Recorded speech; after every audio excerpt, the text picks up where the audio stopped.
Himachal CPS case में भाजपा की उम्मीदों को झटका।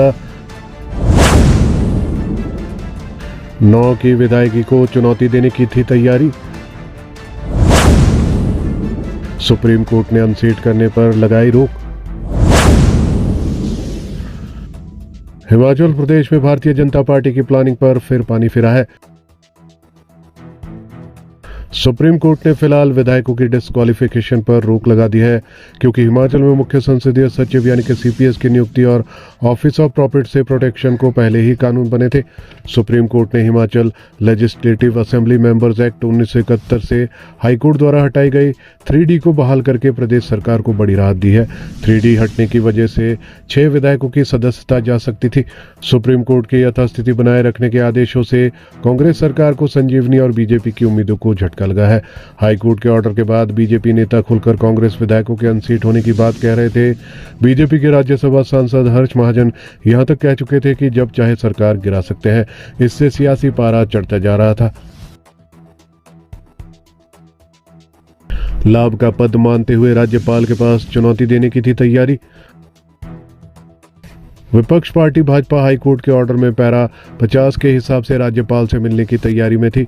पैरा 50 में हाईकोर्ट ने लाभ के पद से पूर्व सीपीएस को मिली प्रोटेक्शन को समाप्त कर दिया था।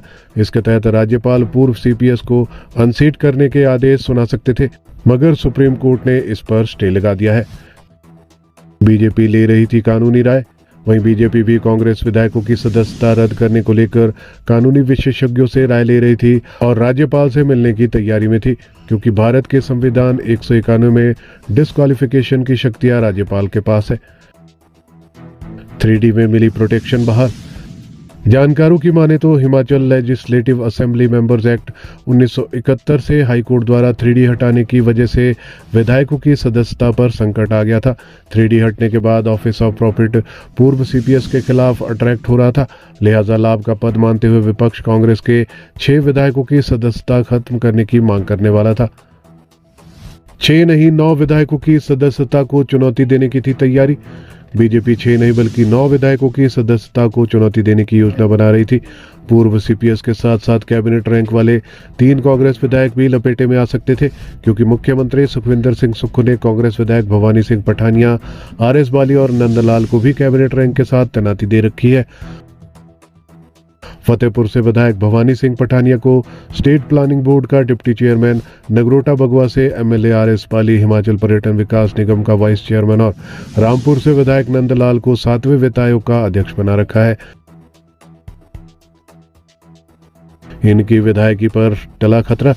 इन 3 विधायकों के अलावा पूर्व सीपीएस किशोरी लाल, आशीष बुटेल, एमएल ब्राक्टा, सुंदर सिंह ठाकुर, संजय अवस्थी और दून से राम कुमार चौधरी की विधायकी भी बीते कल संकट में मानी जा रही थी। अब सीपीएस केस की सुप्रीम कोर्ट में सुनवाई होगी। ये केस पंजाब, छत्तीसगढ़ और पश्चिम बंगाल राज्य के केस के साथ सुना जाएगा।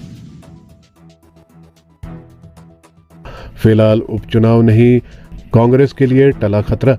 सुप्रीम कोर्ट से कांग्रेस सरकार को यदि राहत नहीं मिलती तो बीजेपी ने कांग्रेस के 9 विधायकों की सदस्यता को चुनौती देनी थी। यदि इनकी सदस्यता जाती तो राज्य में फिर से 9 सीटों पर उपचुनाव की नौबत आ सकती थी। जवाबी कार्रवाई को कांग्रेस की भी थी तैयारी। इस बीच सत्तारूढ़ कांग्रेस भी जवाबी कार्रवाई कर सकती थी, क्योंकि बीजेपी के 9 विधायकों पर विधानसभा के बजट सत्र में दुर्व्यवहार व कागज फाड़ने के आरोप है। इस केस में स्पीकर ने बीजेपी विधायकों को नोटिस जारी कर रखे हैं। अब स्पीकर को केवल कार्रवाई करनी है। ऐसे में मुकाबला बीजेपी के 9 विधायक बनाम कांग्रेस के 9 विधायक हो सकता था। बीजेपी के जिन विधायकों को नोटिस दिए गए हैं उनमें ऊना से विधायक सतपाल सत्ती, नाचन से विनोद कुमार, चुराह से हंसराज, बंजार से सुरेंद्र शौरी, सुलह से विपिन सिंह परमार, बिलासपुर से त्रिलोक जम्वाल, बल से इंदर सिंह गांधी, आनी से लोकेंद्र कुमार और करसोग से दीपराज शामिल है।